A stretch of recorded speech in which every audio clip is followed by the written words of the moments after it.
Olá pessoal, nessa nossa aula nós estaremos introduzindo o conteúdo sobre o balanceamento de reações químicas.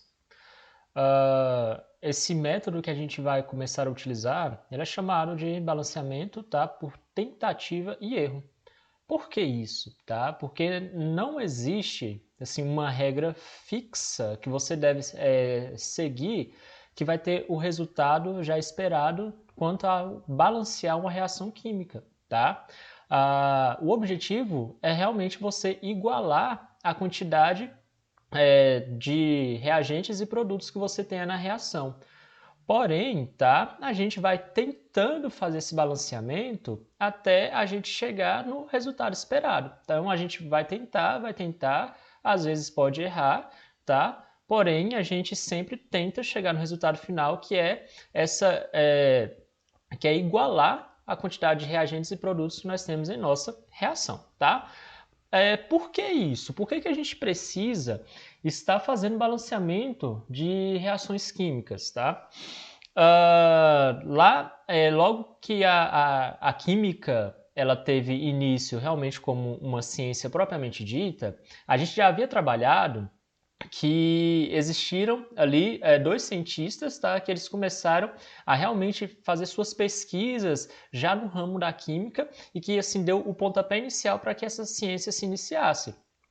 O primeiro desses cientistas foi o químico francês chamado Lavoisier. O Lavoisier ele trabalhava com reações químicas e aferindo a massa que essas reações químicas tinham antes de seu início e depois em que elas já estavam finalizadas.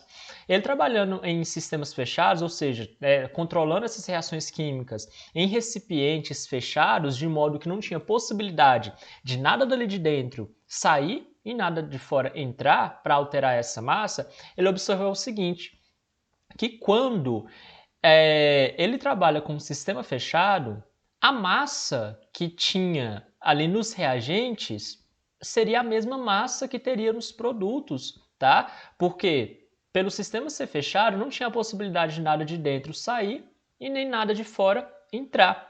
O que acontecia ali nessa reação química, era uma reconformação dos seus constituintes. Ou seja, os constituintes dessa reação simplesmente iriam se combinar de uma forma diferente para gerar um novo produto, mas a massa permanecia inalterada. Essa observação que o Antoine Lavoisier fez ficou conhecida como a primeira lei ponderal, que é a lei de conservação das massas, Que nos diz que no sistema fechado, a soma das massas dos produtos ela vai ser igual à soma das massas dos reagentes, porque não tem como você perder e nem ganhar nada. Essa lei ponderal ela foi, digamos assim, que poetizada, romantizada, e ela gerou uma frase bastante famosa, que nos diz que na natureza nada se cria, nada se perde, tudo se transforma. E é isso que acontece mesmo, Tudo está em constante transformação. Já havíamos comentado em uma aula, por exemplo, que quando nós temos um certo tipo de lixo e a gente ateia fogo a esse lixo, o lixo não some, esse lixo ele é transformado.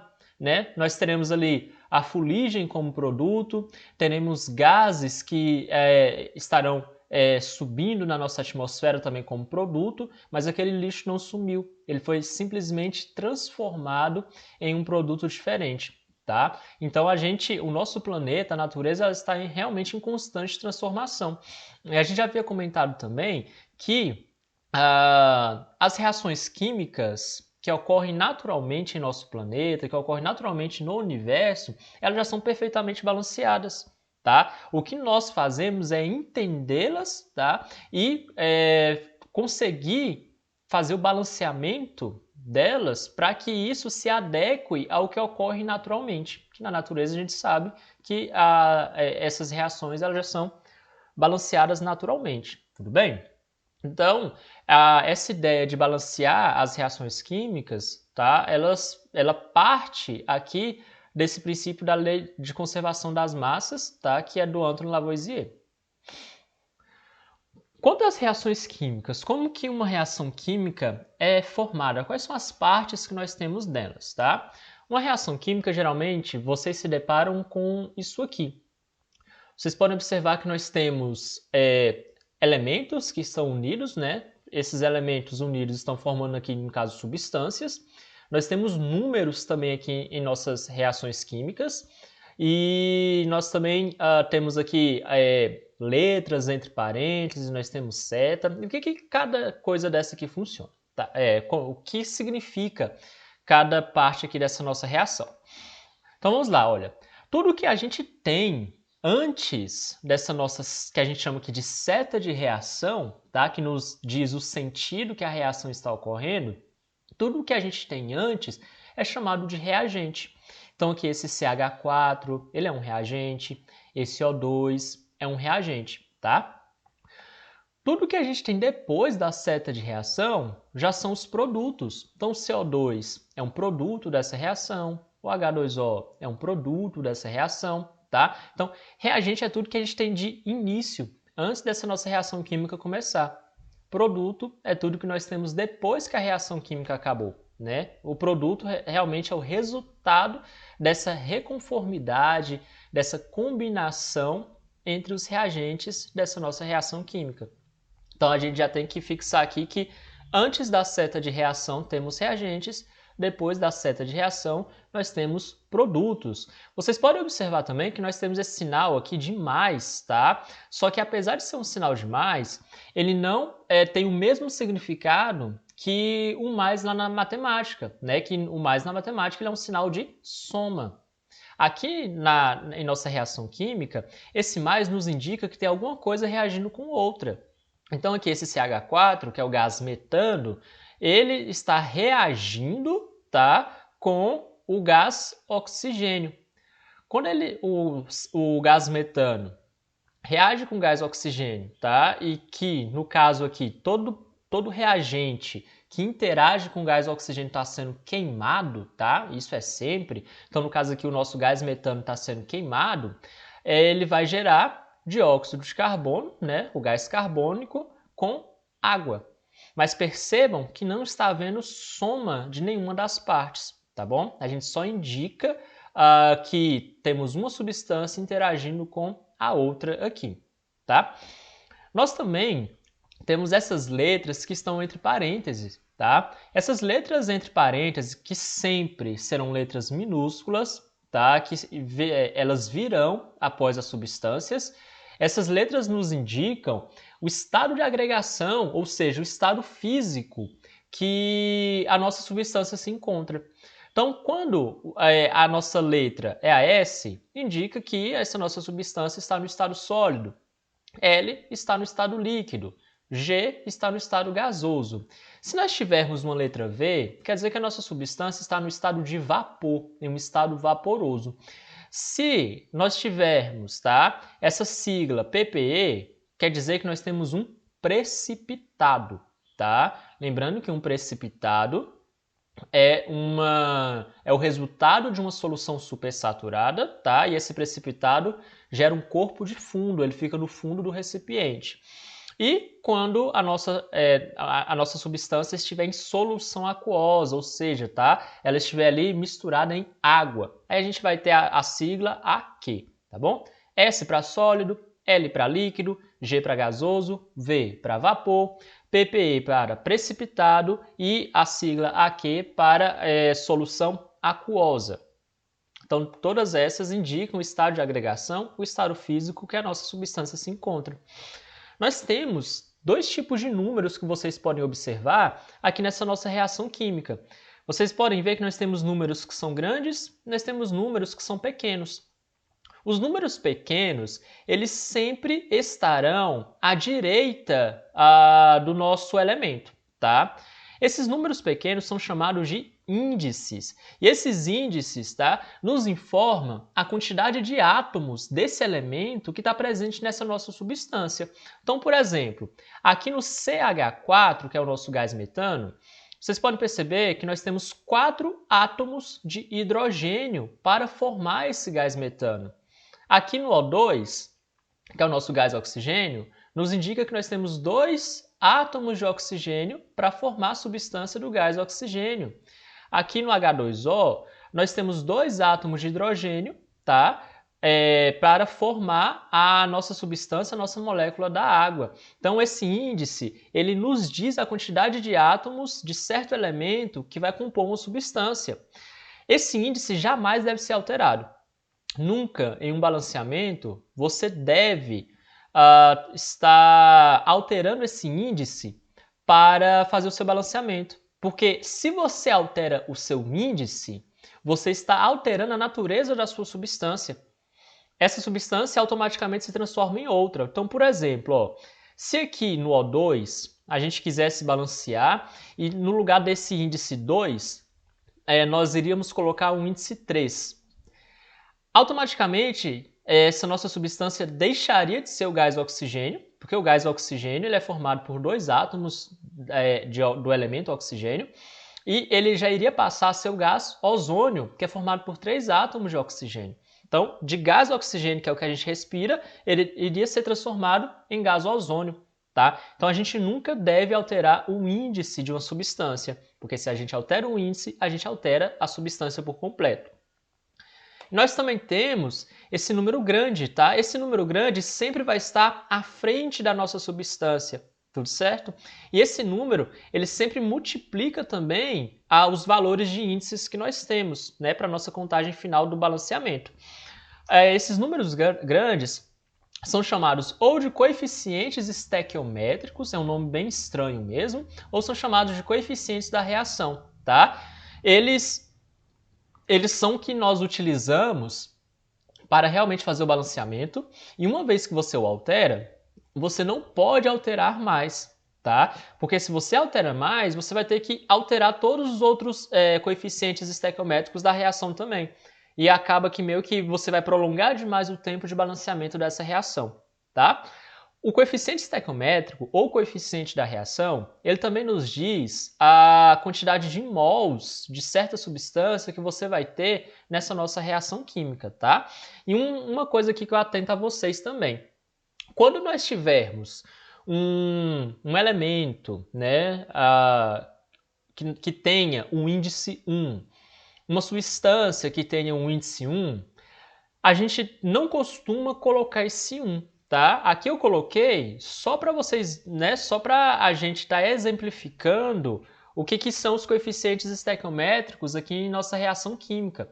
Mas não é comum a gente estar adicionando isso, porque como lá na matemática, quando você está trabalhando com uma expressão, você não precisa colocar um x, você não precisa colocar um y. Por quê? Porque você está vendo que só tem um x, você está vendo que só tem um y.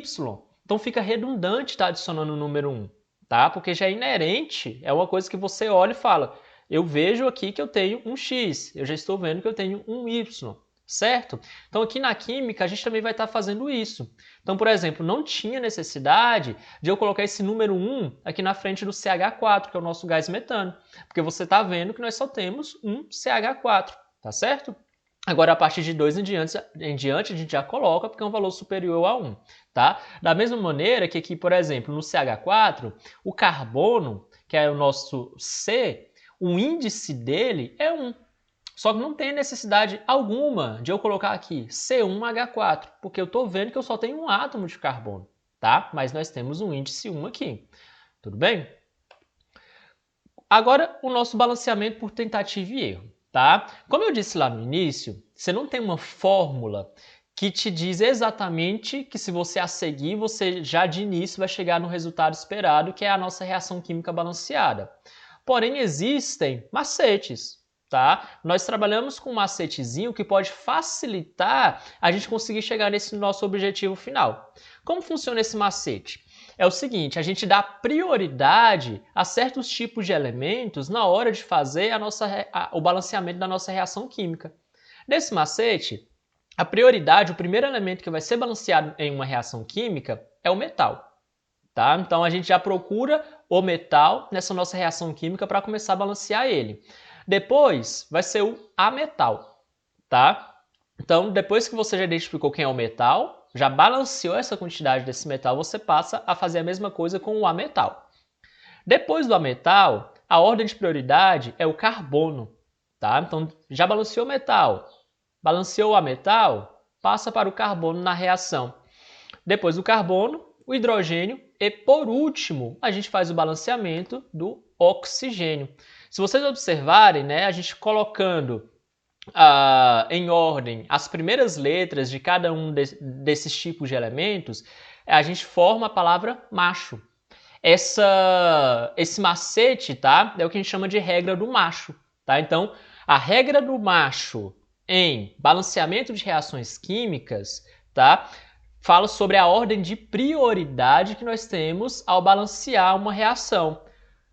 Começando com metal, ametal, carbono, hidrogênio e oxigênio. Mas se não tiver metal em sua reação química, já começa do ametal. Se não tiver outro ametal, que não seja carbono, hidrogênio e oxigênio, tá na sua reação química, então você vai começar do carbono. Nossa, mas não tem carbono. Você vai para o hidrogênio e por último vai para o oxigênio. Tá? Mas sempre obedecendo essa nossa ordem de prioridade no balanceamento, certo? Nós temos aqui o exemplo de uma reação química, tá? Para a gente estar testando e vendo como que realmente a gente faz esse balanceamento nessa nossa reação. Então nós temos aqui, olha, eu tenho C4H10, tá? Que no caso aqui é o gás butano.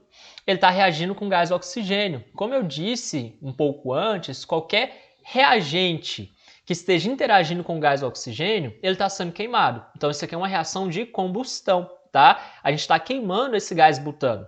Então quando esse gás butano é queimado, ou seja, quando ele reage com o gás oxigênio, vai gerar aqui para a gente o gás carbônico, ou dióxido de carbono, que é o CO2, mais água, tá? E às vezes essa água, aqui no caso, ela está líquida, mas às vezes ela pode estar em estado de vapor também ou pode estar gasosa, tá?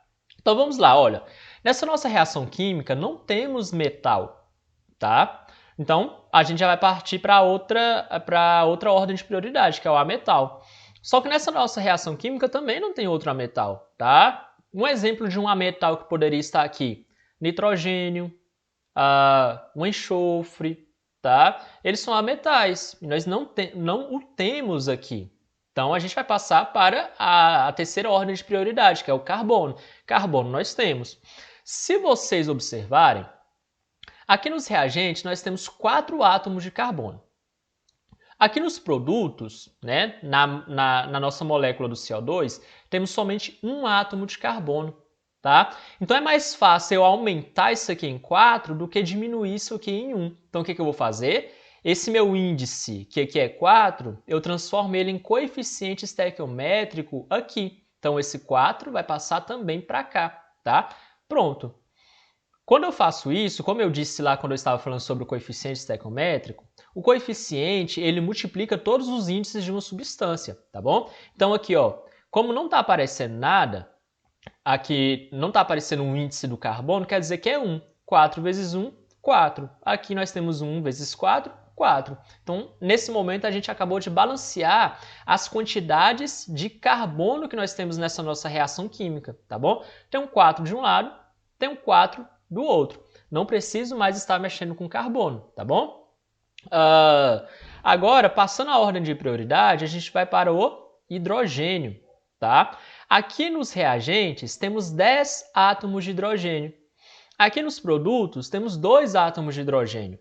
É mais fácil eu aumentar essa quantidade aqui do que diminuir essa, tá? O que vai acontecer? Se vocês perceberem, nós temos esse índice 2 aqui. E aqui nós temos o índice 10, que ele se transformaria aqui em um coeficiente estequiométrico.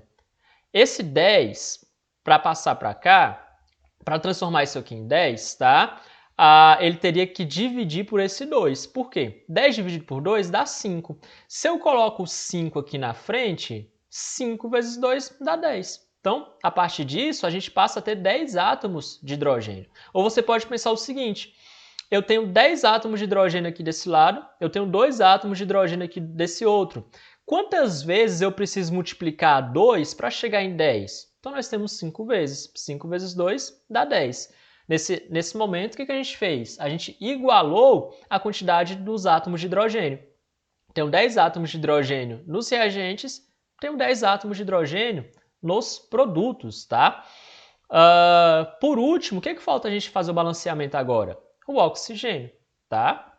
Se vocês perceberem, eu tenho o oxigênio aqui no CO2, eu tenho o oxigênio no H2O. Porém, o que aconteceu aqui? A gente já mexeu com esse coeficiente estequiométrico e a gente também já mexeu com esse coeficiente estequiométrico. Quer dizer que a gente não vai mexer novamente. Como a gente já igualou a quantidade de carbono, eu não posso mexer aqui. A gente igualou a quantidade de hidrogênio, eu não posso mexer aqui. Então, sobrou somente a nossa molécula do gás oxigênio, que a gente não mexeu com o coeficiente estequiométrico dela. Então, agora a gente vai mexer, porque a gente precisa igualar essas quantidades, né, para terminar o nosso balanceamento. Aí é o seguinte, olha, quanto de oxigênio eu tenho nos reagentes? Eu só tenho 2. Tenho 2 átomos de oxigênio aqui. Quanto de oxigênio eu tenho nos produtos? Aí nós vemos aqui, ó. Aqui eu tenho 2. Só que 4 vezes 2 dá 8. Então quer dizer que aqui eu tenho 8. Aqui eu tenho 1. 5 vezes 1 dá 5. 8 mais 5 dá 13. Tá? Então eu tenho 13 átomos de oxigênio em nossos produtos e eu tenho 2 em nossos reagentes. Como que a gente vai fazer para igualar essa conta? Aí vai fazer o seguinte, ó. Aqui tem 13, certo? A gente vai passar esse 13 aqui para o oxigênio na forma de numerador. E a gente vai pegar esse 2, que é o índice dele, e vai transformar em um denominador. Deixa eu ver se eu coloquei aqui. Isso, tá aqui, ó. E a gente vai transformar ele em denominador, tá? Nossa, novamente, de onde saiu isso? Ó, aqui nos produtos eu tenho 13 átomos de oxigênio. Eu levo esse 13 aqui como numerador. Eu pego o índice do oxigênio e transformo em denominador. Professor, mas por que isso? Observe que o que a gente acabou de fazer? A gente acabou de igualar as quantidades de átomos de oxigênio que nós temos. Por quê? Olha, observe aqui, ó, eu vou pegar esse índice, ó, 2 vezes 13 dá 26. 26 dividido por 2 dá 13. Então, essa nossa reação química, a partir de agora, ela passa a estar balanceada. Porém, nós temos também uma observação que é o seguinte, que uma reação química ela deve ter os mínimos inteiros possíveis em seu balanceamento. Então, quer dizer que a gente tem que ter os menores números inteiros como coeficiente estequiométrico. Porém, 13,5 não é um número inteiro, né? Nós temos aqui, no caso, uma fração. Então, o que eu vou fazer para transformar isso em número inteiro? Como a nossa reação já está completamente balanceada, tá? Eu vou dobrar as quantidades de todo mundo aqui, tá? Porque dobrando, se eu dobro essa quantidade aqui de 13,5, eu vou passar a ter o quê? 13, né? Só que como já está tudo balanceado, eu vou ter que dobrar a quantidade do C4H10, eu vou ter que dobrar a quantidade do CO2, vou ter que dobrar a quantidade do H2O, tá? Que aí nós teremos todos os números inteiros, tá? Então agora aqui eu tenho 2 C4H10, que é o dobro disso aqui. Eu tenho 13 O2, que é o dobro de 13,5, né?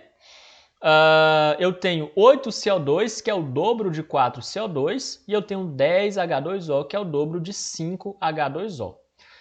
Aqui em cima, quando a gente fez com 13,5, já estava balanceado? Sim, tá? Aqui já estava balanceado, ó. 4 átomos de carbono, 4 átomos de carbono, 10 átomos de hidrogênio, 10 átomos de hidrogênio, né? 5 vezes 2, 10. 2 vezes 13, 26, 26 dividido por 2, 13. Então, 13 átomos de oxigênio aqui, 4 vezes 2, 8, 5 vezes 1, 5, 8 mais 5, 13 átomos de oxigênio aqui, tá? Mas para atender essa regra dos mínimos inteiros possíveis, então a gente dobrou a quantidade de todo mundo para retirar a fração.